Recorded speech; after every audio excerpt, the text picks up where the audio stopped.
All right, so I have prepared some slides for you all. So we'll get this started. Yeah, so I know that there was a basic description of this event, but basically what I'm going to do is I'm going to start by giving a very, very broad overview of health insurance options that are out there, in the whole, throughout the country, but specifically in North Carolina. And then I'm going to take a deeper dive into Medicaid, which is sort of the topic of the day. I'm going to talk about what it is, what rights people have, and then probably, especially for those of you who are on Medicaid, the most important part of this presentation for you is probably going to be at the end when I talk about some of the changes that are happening in Medicaid right now and what you're going to need to do to make sure you put yourself in the best place. So I decided to start really, really basic and just, what is it we're talking about when we're talking about health insurance? So the basic problem that health insurance deals with is the uncertainty of the future. And by that, I mean, any one of us, we don't know what our medical costs are going to be like. We don't know if, we're going to get some sort of medical condition in the future. We don't know if maybe we'll have like a bike accident or something like that. But we do know that healthcare is extremely expensive. Health insurance is a way for us to sort of plan for those expenses. And it's also a way for us to just, if they happen in the future, if those expenses happen, to not have to pay all of them or pay the bulk of those. And so in that way, it's sort of a financial planning tool. But in essence, and I have sort of a crude diagram here, but what happens is, we have these 6 people, and in order to become insured, they all put money together, some amount of money, and they, pool it together.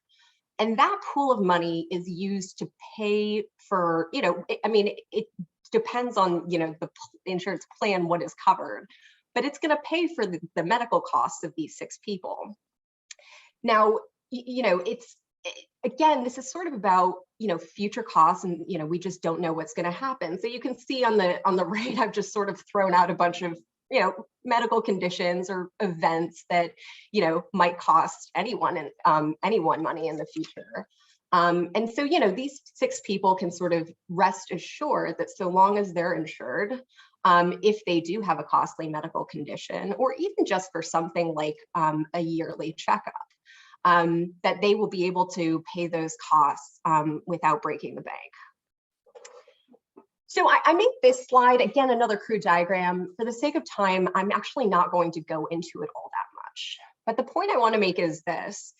I think a lot of us probably are insured or have some insurance. Some folks really like their insurance. But the important thing to note is that when we have people who are uninsured in our system, who are going to the emergency room, when they have life-threatening emergencies and things like that, that is a cost to the system, especially, when people cannot pay for those services. And the truth is that a lot of who ends up paying for it is those of us who are insured. Hospitals will provide services and not get paid. And as a result, they might have to raise the prices of other services. And so as a result, those of us who can pay are just going to face higher costs, which in turn is, it might raise the price of insurance. And so this is just one example of why I think healthcare policy is really important at an individual level to make sure that we are all we have the best option we can find. But it is also important because, how well this system works for all of our neighbors, everyone in North Carolina, is going to impact our costs, our direct costs of healthcare as well. Okay, so let's talk a little bit about what does health insurance look like in this country. I would describe our system as fragmented. It's also sometimes described as piecemeal. Basically, what this means is that there's no sort of overarching comprehensive program that is intended to cover all people. There isn't even sort of a combination of different programs that together are intended to cover all people. What we have is just a bunch of different little options here and there that cover different groups of individuals. And I think most of us, it's fair to say most of us fall into one of those little categories, but some people don't. And that's where we get issues of, the ways in which people being underinsured or uninsured, aside from the fact that it's not good for their health outcomes, it affects the whole system as well. So I think, we often think of employer-sponsored insurance, getting insurance through your job, as sort of the main way that people get insurance in this country. The only thing I want to point out about this, and I don't really have time to get into the details, but the reason why our country has a lot of employer-sponsored insurance and many other developed countries don't, it's actually a historical accident. It was for different reasons than employers are the best way to, administer our healthcare, our health insurance system. Because I think that even I, sometimes find myself thinking for some reason getting employer insurance, that's just the best way to get health insurance. And that's not necessarily always the case. It's not always the case that's best for everyone. It's not always the case it's even the highest quality of health insurance.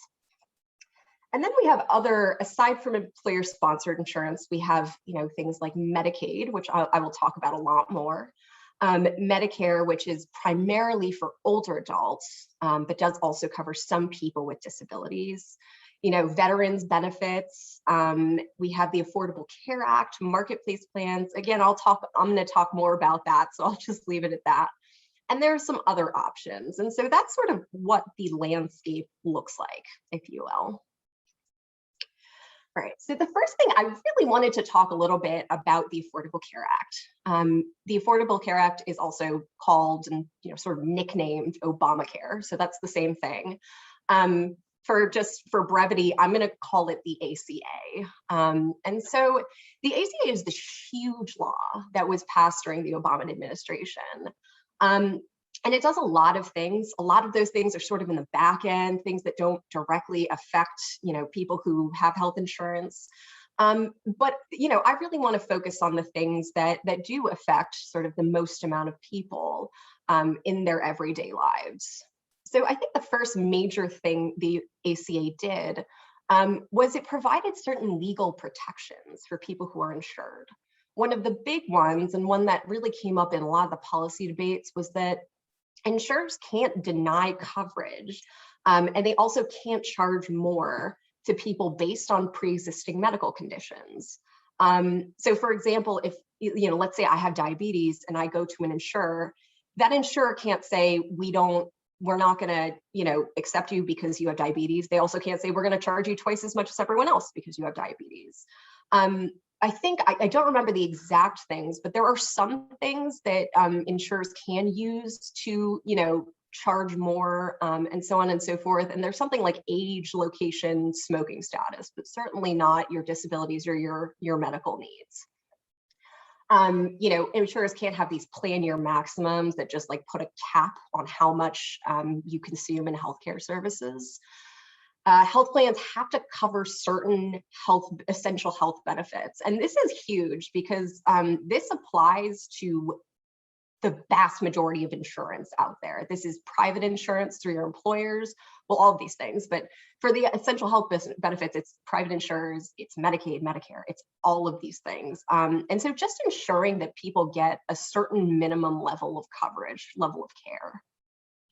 And finally, something that I won't talk about a ton, but I will bring it up because I think it's important for everyone, is that there's certain civil rights protections in the ACA. And some of the ones that I think come up a lot are, language access, folks who have limited English proficiency, and also access for people with disabilities, whether it's physical access to, a healthcare facility, or it's, a person who's deaf or hard of hearing, who, needs to speak on the phone with their health insurance company. So the ACA really made sure that people aren't going to be denied care and insurance just based on things like that.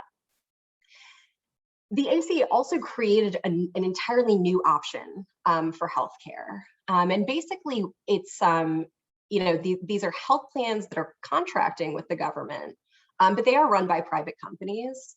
And the other big thing to note about this is that subsidies are available for people, to help with the cost of one of these marketplace plans, and how much assistance you get sort of depends on your income. But right now in North Carolina, we have one statewide plan, Blue Cross Blue Shield of NC. We also have Bright Health Plan, which is only available in certain counties. But note that each of these health plan, these sort of, these companies, these contractors offer 3 health plans each. They sort of have like a bronze, silver, gold. So there are more than 2 options technically, if this is something that you would want to pursue. Now, finally, one of the big things that the ACA did was it expanded Medicaid. It basically changed the eligibility requirements for Medicaid so that it included more people in the program. Now, what ended up happening, and this is partly sort of a lot of this is political sort of stuff that I'm really not going to get into at all, but, certain states chose not to have this Medicaid expansion, and North Carolina is one of those states. And so, here in North Carolina, Medicaid access unfortunately hasn't actually changed since the Affordable Care Act was passed. All right. So for marketplace plans, I think with these government programs, it's always important to look at, if people aren't US citizens, do they qualify? And the answer is yes. There are many legally present immigrants who do qualify for these, marketplace plans. And so I've listed out a couple of them here. One thing to know, one big group that is not eligible for marketplace plans is DACA recipients, Deferred Action for Childhood Arrivals. Now, for mixed status families, and by mixed status, I mean different members of your family, your household, have different immigration statuses. So for example, you might have a parent who is undocumented, one child, let's say, is a DACA recipient, and then one child who was actually born in the US who's a citizen. So in that situation, it's really only the one child who's a citizen who would be able to access healthcare through the ACA like this. But just because the whole family doesn't qualify doesn't mean you can't apply for that one child. So that's something to always keep in mind.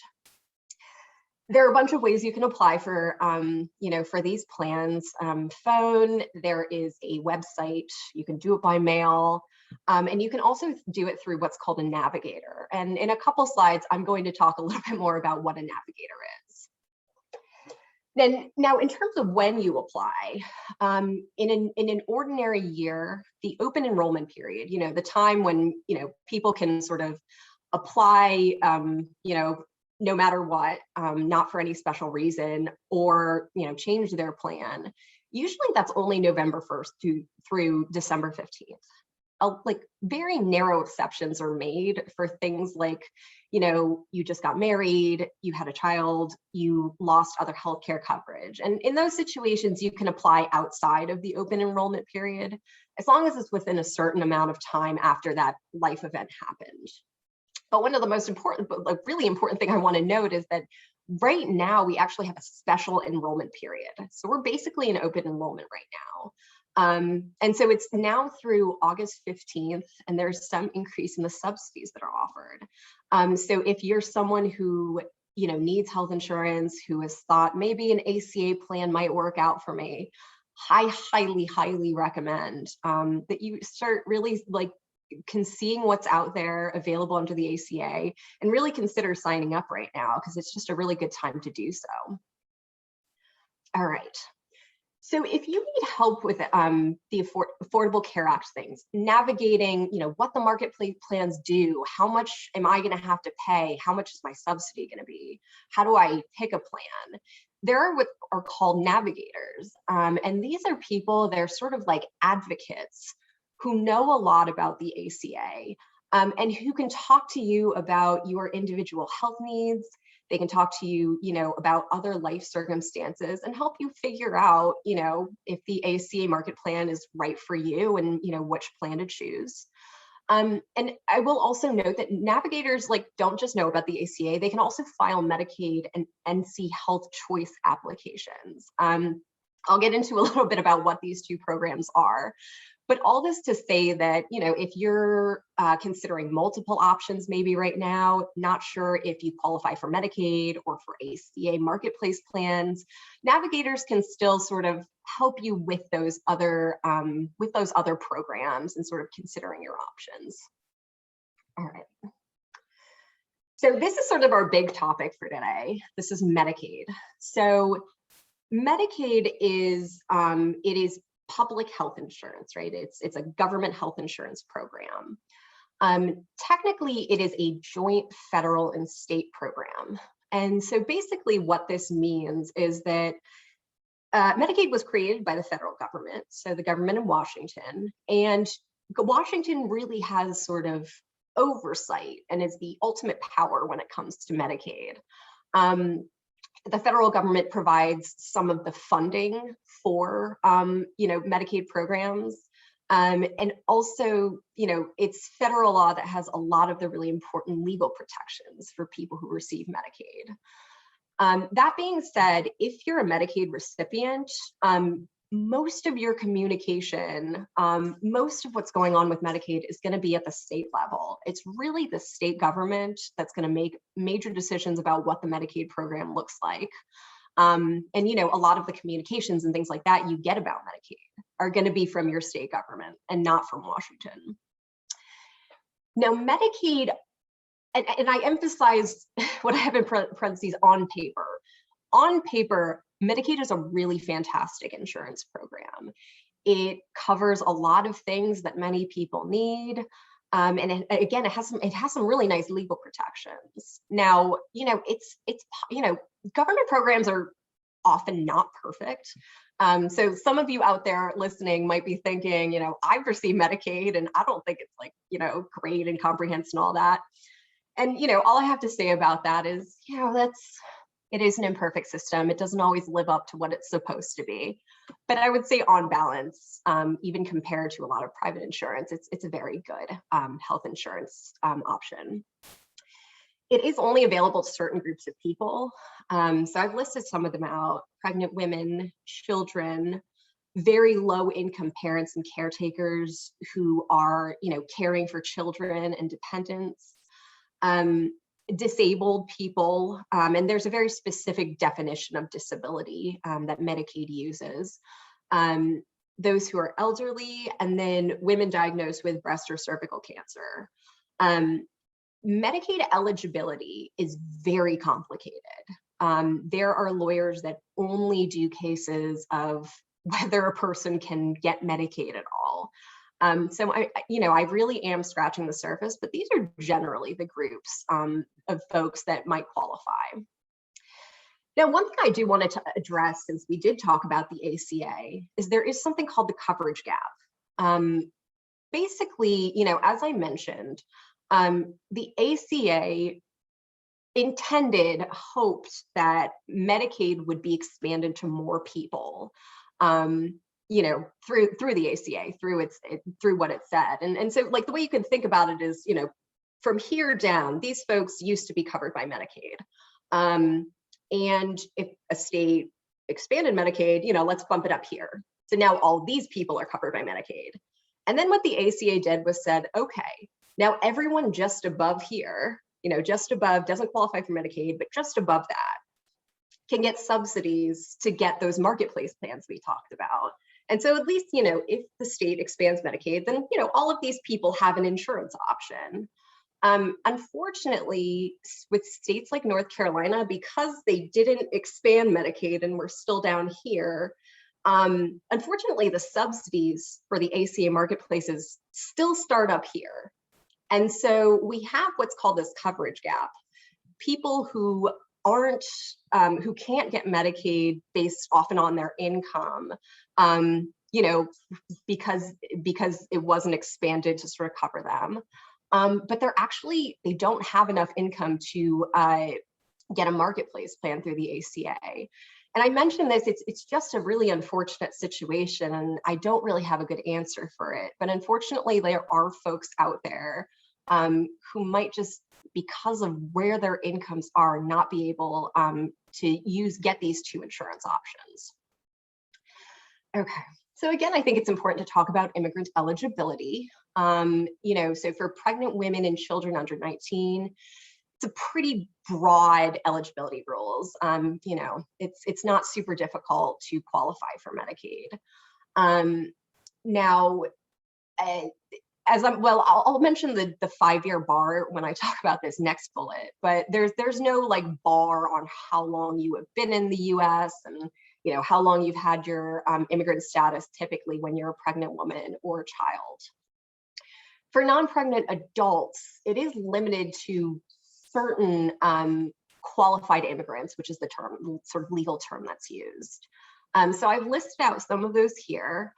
For some of these groups, there's also a 5-year bar. What that means is that, let's say that you're a lawful permanent resident.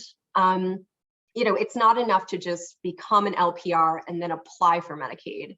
You actually have to be an LPR, for 5 years. And I'm gonna be honest, I actually don't know if LPRs are one of the groups with a 5-year bar, but you can basically think of it, there's a waiting period for a lot of people, which can be difficult, but that's just sort of how the law is. And again, there's no 5-year bar for pregnant women and children under 19. Folks who are undocumented or otherwise don't qualify for Medicaid might be able to get what's called emergency Medicaid. And I would say emergency Medicaid is what it sounds like. You have this sudden, medical situation that's very costly that you need to deal with. And so if you get emergency Medicaid, you're certainly not getting the comprehensive protections. It's not something that's going to last all that long. But I mention it just because it is something that's out there for sort of your more catastrophic situations. Now, for some folks, if you came to this country through a sponsor, sometimes your sponsor's income does affect your eligibility. So in other words, when the Medicaid program is, checking to see if you meet all of the requirements, it might count your sponsor's income as sort of a part of your income. So that's something to be on the lookout for. And finally, as I mentioned with the marketplace plans, if your family is mixed status, different people, some of whom could get Medicaid, some of whom are in groups that can't, I do encourage you to still apply for those, those family members who might qualify for Medicaid or aren't barred because of their immigration status. You don't need the whole family to be eligible to apply and receive Medicaid. Okay. All right, so as a lawyer, this is sort of like always gonna be my favorite slide. It's the Know Your Rights slide. So first of all, as I mentioned from the outset, both the ACA, the Affordable Care Act, and also the Federal Medicaid Act, which is a pretty old law, say that Medicaid programs have to cover certain things. And so you can think of sort of things like, certain number of inpatient hospital days, going to a primary care physician, certain common specialists that are out there, like, maybe cardiologists and so on and so forth. And those things simply must be covered for folks who receive Medicaid.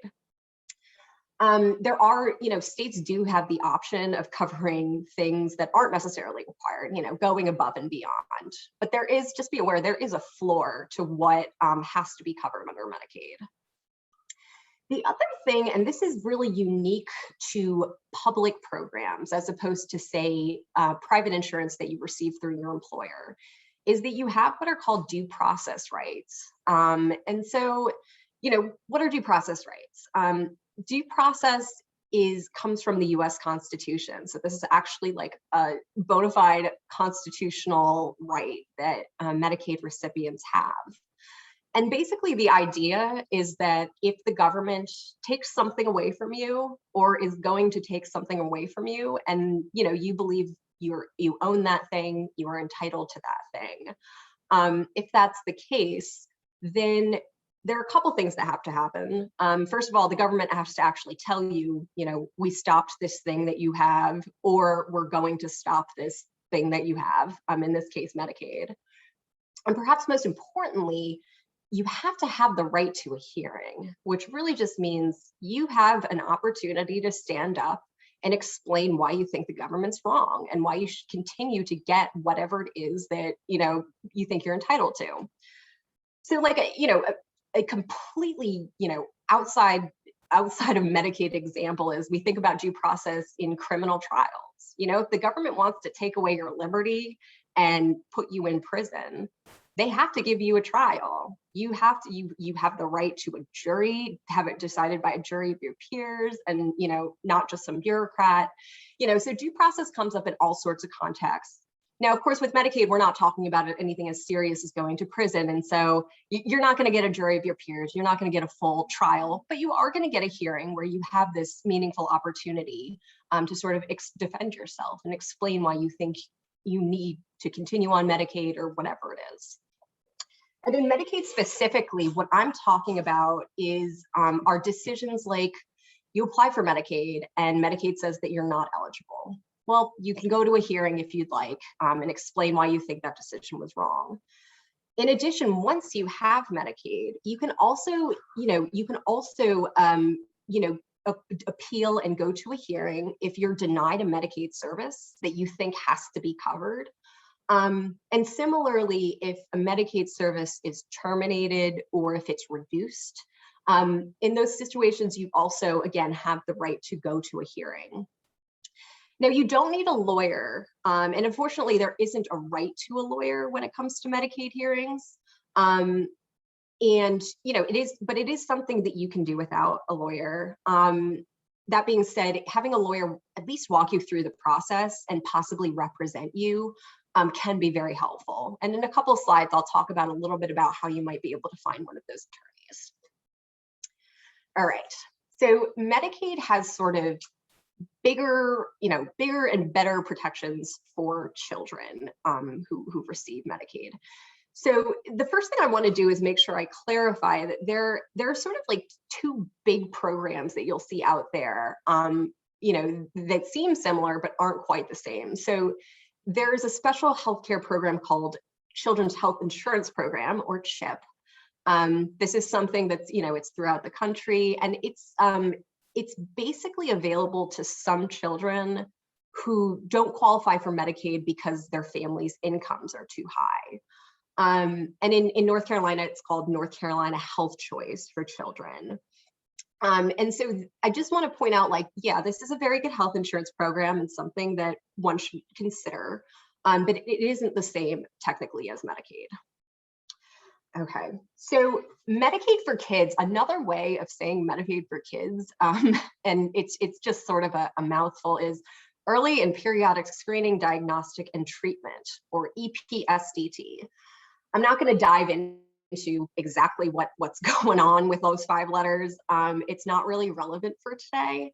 But just understand that when you see EPSDT, what that's referring to is, what has to be covered for children. And by the way, when I say children, I mean people under the age of 21. So first of all, the first thing is that EPSDT, I think is a really important thing in EPSDT, is that Medicaid has to cover certain services for kids that it doesn't have to cover for adults.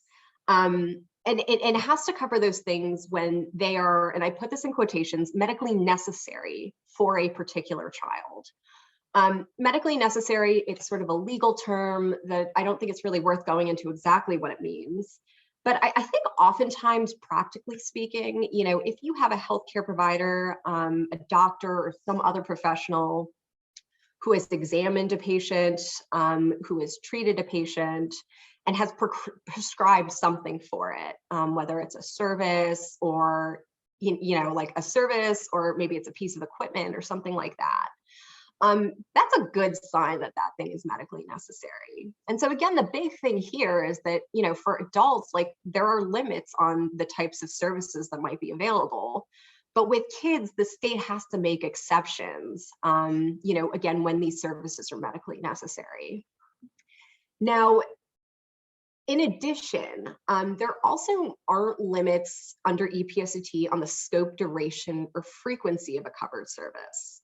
So I give a couple examples here, but basically in adult Medicaid, the adult Medicaid plan can say something like, for some X service, we will cover 6 appointments a year. And so if a child needs more than 6 appointments of that particular service and it's medically necessary, then Medicaid has to cover, whatever number that is above 6, even though the health plan has a limit. So I'll give you a couple actually concrete examples of this, just so you can see sort of like what it looks like in practice. In terms of covering services that aren't covered for adults at all. So I once had a client who had type 1 diabetes. She also had just a really unique sort of set of medical conditions. And for a variety of reasons, she needed a very particular insulin pump. For those of you sort of who know about insulin pumps and things like that, it was the Omnipod. And it was sort of technologically advanced. It's very revolutionary, new type of insulin pump.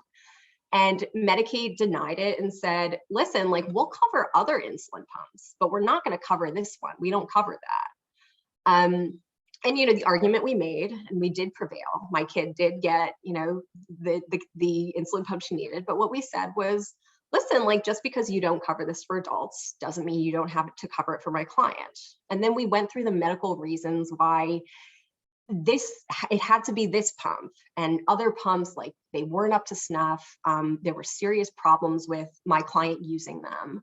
And so that's an example of getting something covered that, an adult just simply would not be able to get, even under Medicaid. Now for the scope, duration, frequency, I once had a client, he was nonverbal, he had autism, 4 years old. And, at 4 years old, he hadn't even begun to sort of speak or start verbally communicating in any way. And so he really needs speech therapy. And the state came back and told us, we only cover, it was something really ridiculous, 6 sessions of speech therapy per year. And so we went back and said, this is a kid who really needs speech therapy. It's a nonverbal child. This is the right age to really be getting these services and benefit from them. And so you're going to have to cover whatever he needs. And I think it was weekly. And so again, we prevailed by showing that this was something that was necessary for this child. So that's a little bit about what my work in EPSDT looks like. But it's also just illustrating, the scope of coverage for children. And then the final important point I want to make is that EPSDT doesn't apply to North Carolina Health Choice. So that program I talked about at the top of the slide, CHIP. So unfortunately, don't quite have the same set of rights under that program. Okay. So again, one of my big goals, and I think the most important thing that I hope a lot of you take away from this is that, I can't give you all the information, especially when it comes to, your specific healthcare needs and your circumstances. But there are folks out there that you can contact who might be able to give you advice, information, and in some limited circumstances, actually provide you with legal services, and for free or at a very low cost. So I've listed some of them here in terms of being eligible for Medicaid in the first place, just getting in the program. Legal Aid of North Carolina is a statewide agency. And then I have PISCA Legal Services and the Charlotte Center for Legal Advocacy. These ones serve certain counties. PISCA is largely in Western North Carolina. And CCLA is Mecklenburg and Union for Medicaid cases. Now, if you're having difficulty getting Medicaid to cover services, so you already have Medicaid, but Medicaid's saying it won't pay for something, basically a lot of the same agencies, the only one I've added here is Disability Rights North Carolina. And this is a statewide program for people with disabilities. And, there are a lot of different definitions of disability, but if you're thinking about, that, the way to think about it with, I think, Disability Rights North Carolina is it's very broad. a lot of people are considered disabled under, their sort of internal definition of disability. And so if you're not sure if, does this medical condition count as disability? Does this count as disability? I'd recommend, if this seems like a good option for you, just reaching out to them. They'll let you know if you're eligible or not. Now, the other thing I want to say about all of these organizations is that, they provide a lot of other services besides Medicaid. It's going to depend on the organization itself, but things like housing, some of them do family law, discrimination matters, education, all sorts of things. And so I recommend that you go to their websites and take a look and see if, well, first of all, their websites often have a lot of great information, but second, there might be a way for you to get legal help, even if you can't afford it necessarily. There's one sort of random side point that I wanted to make here, and that is, as I mentioned with the ACA Medicaid, you have mixed status families, and I think there are often a lot of concerns, especially in situations where parents are undocumented, but their kids are citizens or otherwise eligible for these programs.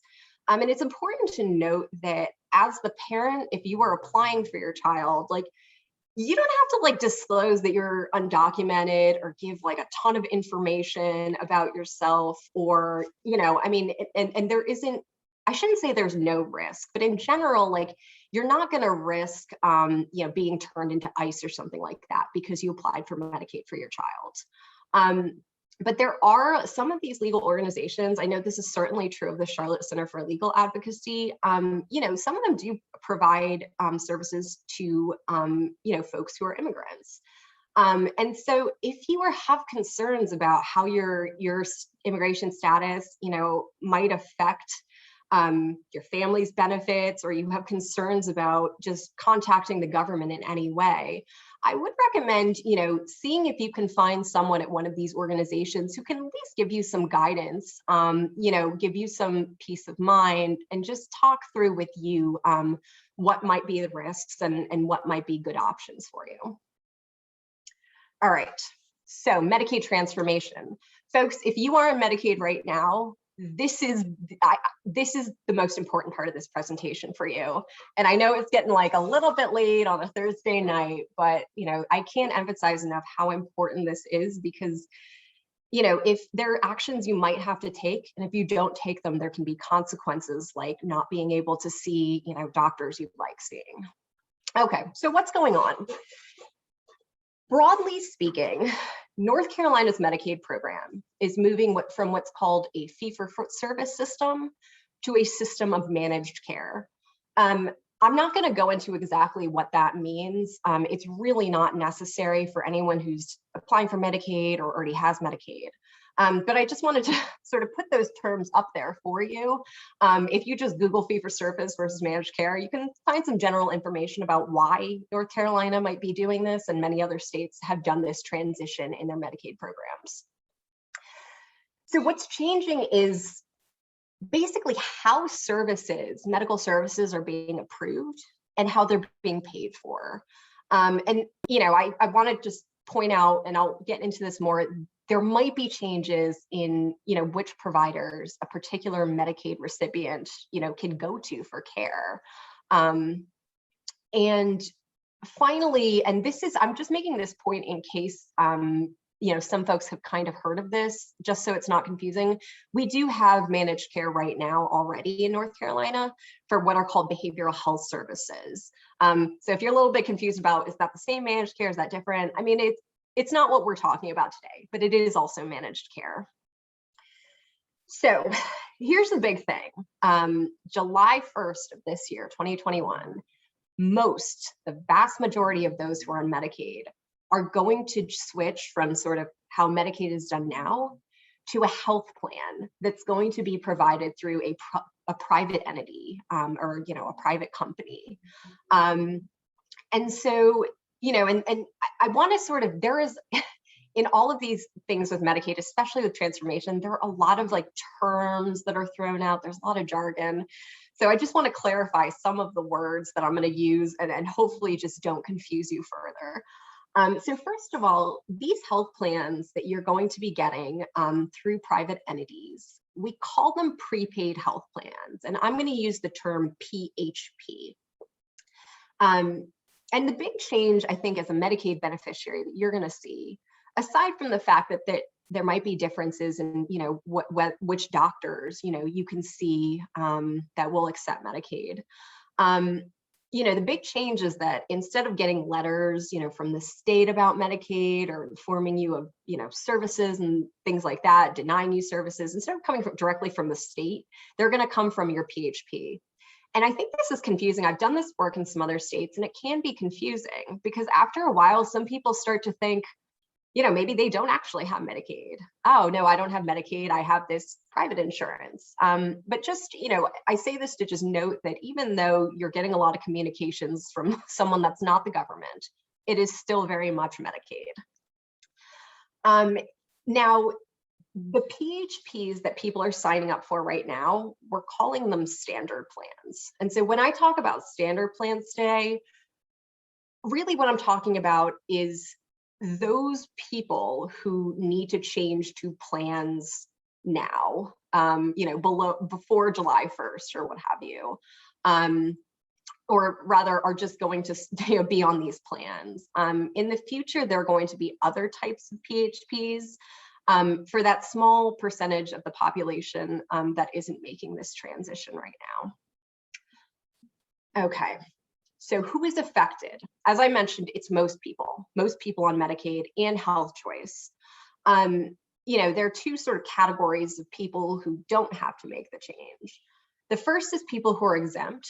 This means people who can go to a PHP if they want, but they don't have to. Like if you're exempt, like you can just stick with Medicaid the way it is right now and not have to deal, at least at this time, with sort of finding a PHP for yourself. So that would be the Eastern Band of Cherokee Indians. And that's also beneficiaries who have serious mental health disabilities, intellectual developmental disabilities, and need substance use services. I'm going to talk a little bit more about this in a later slide and sort of exactly what this means. But, these are generally the people who have the choice to switch to a PHP but don't have to. And then you have folks who are excluded, which means they don't even have the choice. They are going to stay with their, Medicaid program as it is. And I've listed some of the folks here: refugee medical assistance, Medicaid for the medically needy, emergency Medicaid, and so on and so forth. So again, these folks, if you fall into one of these groups, like you're just sitting tight. All of the things I'm about to tell everyone else to do, you don't have to worry about, at least right now. Okay, so what is happening with Medicaid transformation? Open enrollment started back in March 15th, meaning that if you're a beneficiary, as of March 15th, you've been able to choose a PHP.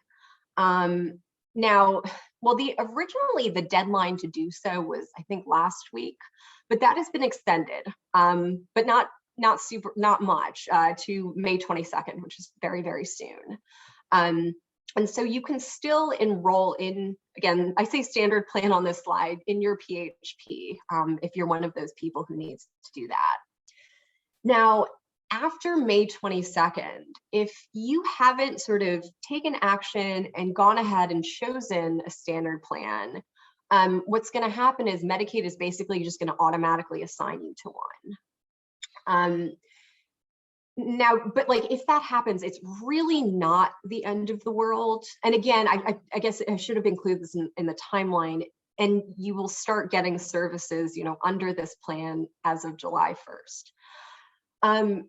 Now, if you're in this population, most Medicaid folks, even whether you signed up for a plan yourself or you were automatically enrolled, it doesn't matter. You can change your health plan, choose a different health plan up until September 30th of this year. So this is really important.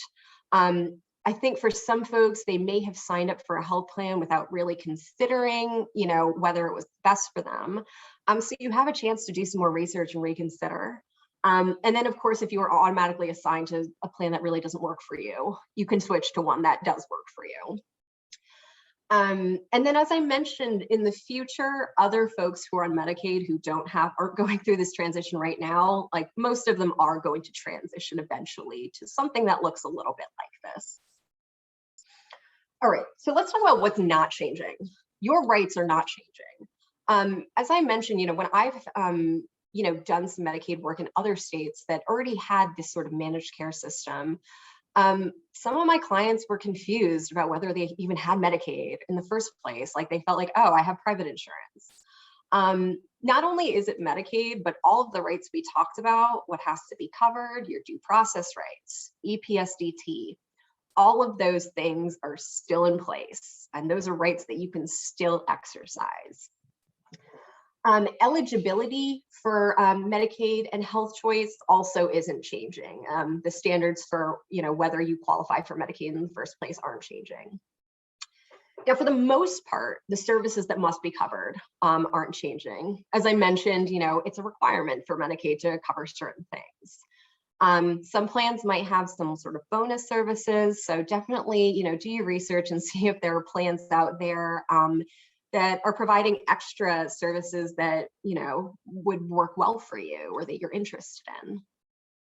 Now, this is where I really, if you're someone who has a mental health disability, intellectual developmental disability, or a substance use disorder, as I mentioned a couple slides ago, mostly for this population, you can enroll in a PHP, but you don't have to. Now, if this is all just really overwhelming and you don't really want to deal with this, and again, you fall into this category, we're sort of recommending like just stick with Medicaid as it is. Don't worry about changing over. Now, there might be some situations where people are mistakenly auto-enrolled by Medicaid in one of these PHPs. If that happens to you, there is a way for you to sort of unenroll from that. And in a few slides, I have another page with sort of resources and folks you can reach out to with problems like that. And so I'll try to like mention that once we get there. Now, what I will say is that really the folks who absolutely 100% should not switch to a PHP are people who really are, using these behavioral health, mental health services right now. Now, this isn't a perfect sort of proxy, but if you're a Medicaid recipient and names like Alliance, Cardinal, East Point, Partners, Sandhills, Trillium, Via, if any one of those names rings a bell, hey, I get letters from them, or I have a care coordinator through them, or they help me coordinate, certain service I get from Medicaid. Almost 100%, like you should not enroll in a PHP because you might lose the services that these entities, Alliance, Cardinal, East Point, et cetera, are covering. So again, this is something I'm going to try to bring up once we start talking about the folks you should reach out to with questions, because this is a question that's so individual. Oh, and here we are. Okay. So first of all, if you want assistance choosing a PHP, enrolling in a PHP, or changing a PHP, and again, the changes can happen for any reason until September 30th, you can call the Enrollment Broker. And so I put up the website here and also the phone number. But again, the Enrollment Broker really there is to assist with like choosing and enrolling in the plan. They can talk to you a little bit about, the differences between plans and, try to help you think about, based on your personal healthcare needs, which plans might work best. Now, once you are enrolled in a PHP, or if you're just having a lot of trouble figuring out if you need to enrolling, anything like that, there is what's called the Medicaid Managed Care Ombudsman. And again, I've given you on this slide the web address and the phone number. Basically, the Ombudsman is being run by nonprofit legal organizations. So this isn't even like directly coming from the state. And this is to educate and assist Medicaid beneficiaries just with this whole transition. I think the best way to think about the ombudsman is, someone who's there to give you information, but also someone there who's really on your side, who's there to advocate for you, who might even be able to help you try to resolve issues with the state if things come up. I like to think of the ombudsman as sort of being, it's like the sort of like official, defender or advocate for the consumer during this whole transition, just making sure that everyday folks have a place where they can go, because as we all know, big transitions often don't go perfectly.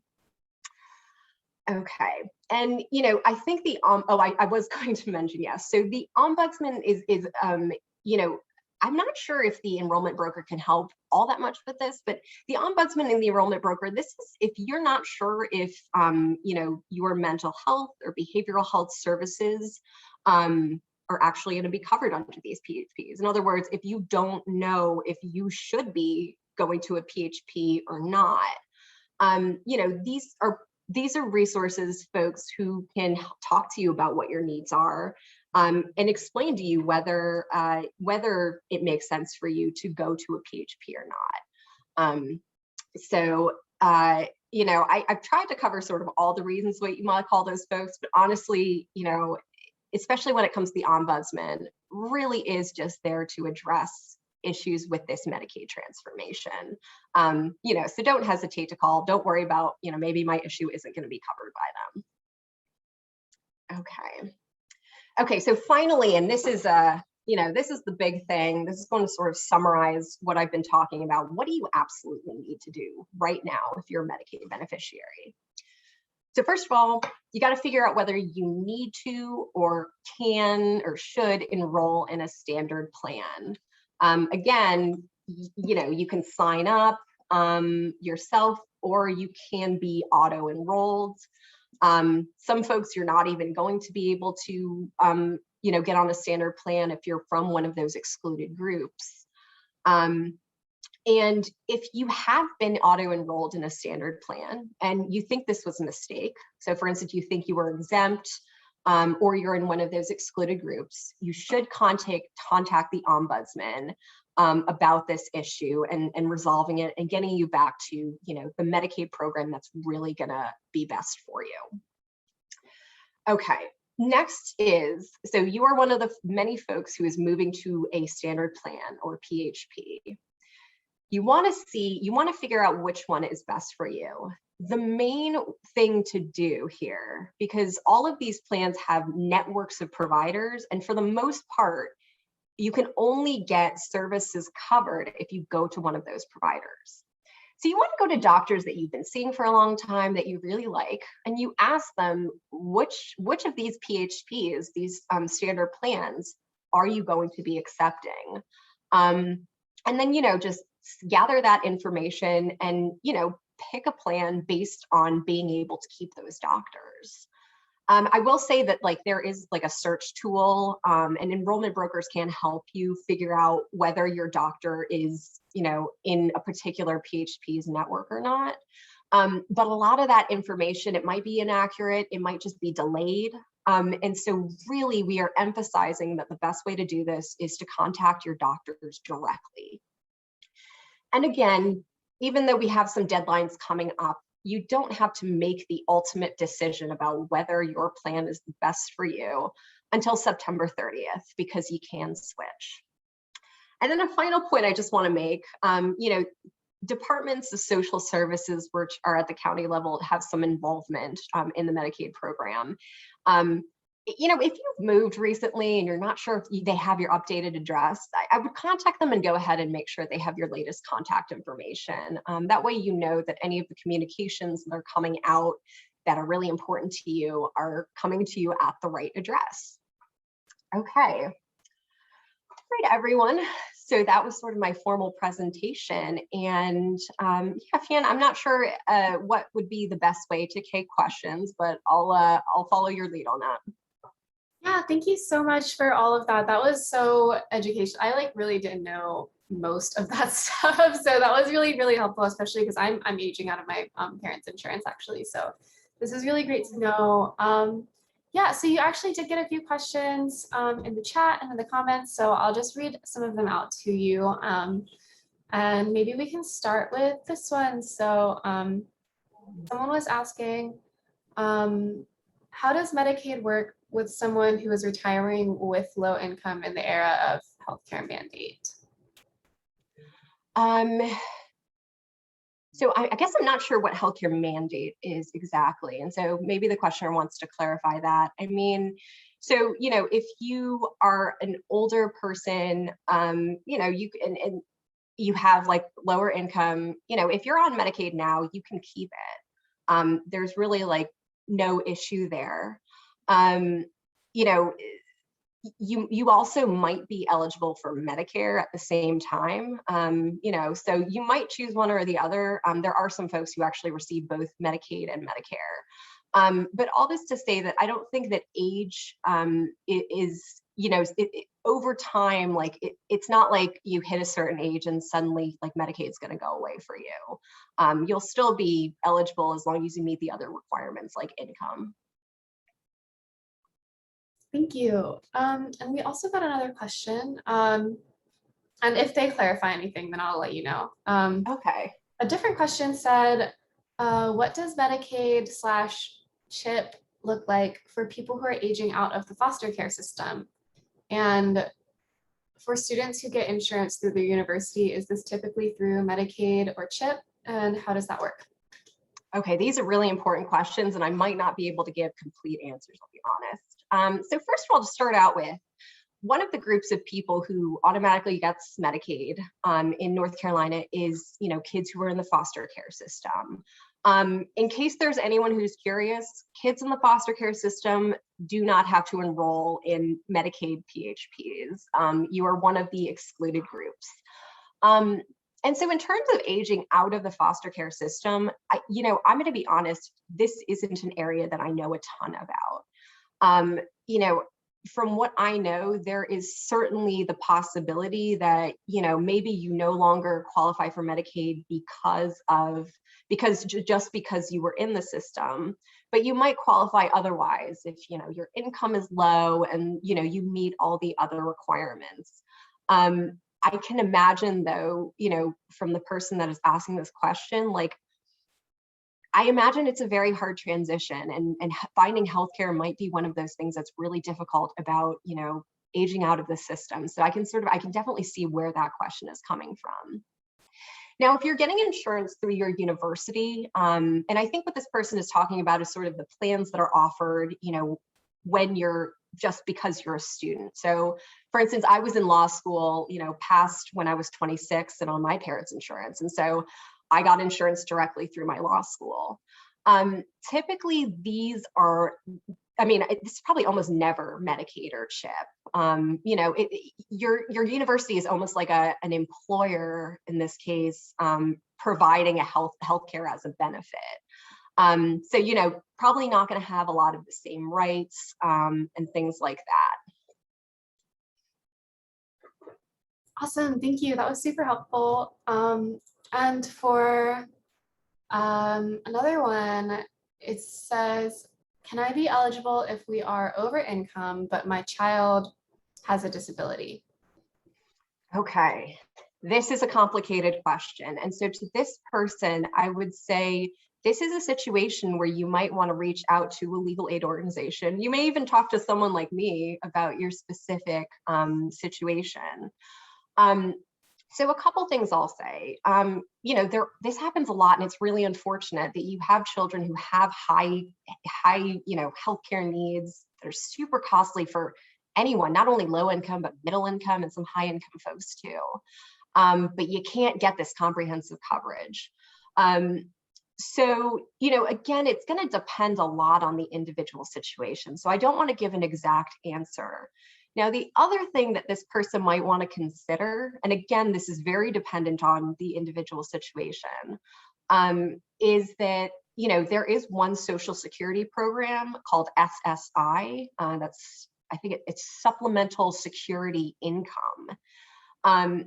under that program, if you or your child qualifies for it, that person would automatically get Medicaid. That's one of the ways to automatically get Medicaid, is if you qualify for SSI. You would also get like some money from the SSI program just to help with, supporting the person who needs it. So again, I really highly encourage this person to reach out to one of the legal organizations. You're precisely the kind of folks that we worry about and we'd like to help. But there may be some options out there. There might. Thank you. And then the last typed out question that I have is follow-up question. It was not a follow-up to this. I think it was a follow-up to something you were saying. Are navigators exclusively for navigating, are navigators exclusively for navigating Medicaid and the marketplace? If we decline health insurance through our employers, are we required to report that?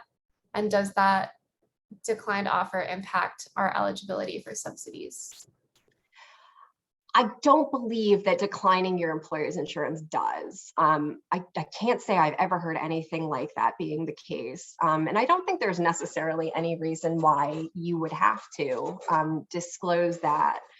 Now, navigators really are specific to the Affordable Care Act. And so if you are considering getting a marketplace plan, that's definitely a place to go.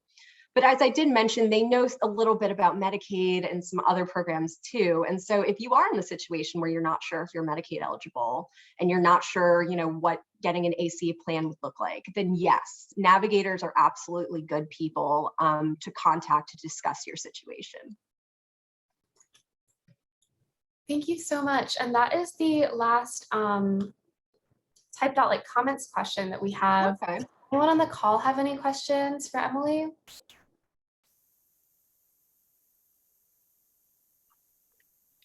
I have one. So sorry, Light is doing things. Yeah, are there legal protections in Medicaid for trans people or gender non-conforming people? Whew. So that's a big question, and frankly, it's changing all the time. It feels like. So if you remember when I was talking about the Affordable Care Act, it does have civil rights protections, and those civil rights protections don't just apply to marketplace plans. They actually apply to most health plans, including private ones, and they do apply to Medicaid. So there are definitely civil rights protections in place. Now, 2 years ago, I guess, I would have said probably no protections for, LGBTQ individuals, unfortunately. However, that almost certainly changed. As many of you may know, there was a Supreme Court case last year about whether, sex discrimination on the basis of gender includes, sexual orientation, gender identity, and so on and so forth. And the Supreme Court came out and said, yes, it does include those communities and those folks, and it does protect them from discrimination. I can't honestly say I've seen what's gone on in the back end, if it is official in the Medicaid program or if it's just we all know it's kind of there. But I would say yes, almost certainly there are protections in place. Again, it's Medicaid, it's the Affordable Care Act, and it's, health, also healthcare facilities are also included under that. Thank you. Yeah. Do we have any other questions from folks on the Zoom or maybe watching on Facebook?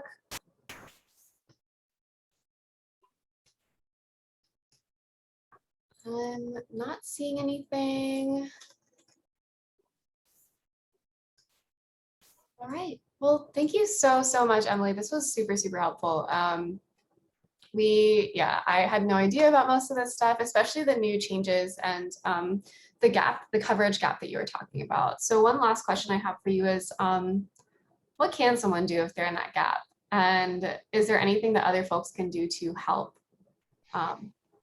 It is just a really unfortunate thing in our system, and there isn't really a way to fight it. I'll be completely honest. I mean, this isn't feasible for most people, but if you want to move to a state where they don't have the coverage gap, that's always one option.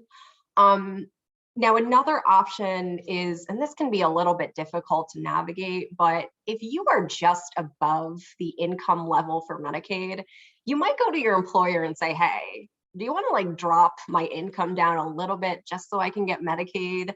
And then maybe get some other benefit from your employer. And it sounds super weird to go to your employer and say you want less money. But the way that you have to think about it is you're going to save so much on your healthcare, like it's going to make up for that reduction, especially if you have like certain healthcare needs. In terms of the gap, absolutely there are things that are in terms of what we as a community can do or communities can do. Yeah, there absolutely is something. You know, a lot of what I've talked about and I as a lawyer look at is what does the law say? What do the policies say? But those policies are made by legislatures. They're made by Congress at the federal level in Washington. And here in North Carolina, they're made by the General Assembly in Raleigh. You know, who you vote for, what types of, you know, issues you tell your representatives you care about, things like that. It's really through political engagement, you know, through spreading awareness, all the sorts of things we generally associate with, you know, being politically active. That's the way to do it because it has to come through the legislature, you know, to expand Medicaid. And the other just general point I want to make is that we often, when we talk about Medicaid policy, we think about, you know, these big things like Medicare for all, like things that are federal and that, you know, matter to our states, like our senators and our Congress people. But the truth is to have a really big impact in Medicaid, often efforts are much better spent at the state level, at the local level, because again, so many things, including Medicaid, even though there might be some federal government involvement, all the actions at the state level or local level, all the decisions are being made at that level. And so, you know, in terms of making your voice heard, yes, you should always vote in those big elections every 4 years and things like that. But never forget how much is going on, you know, in our communities, in Raleigh, right here in North Carolina.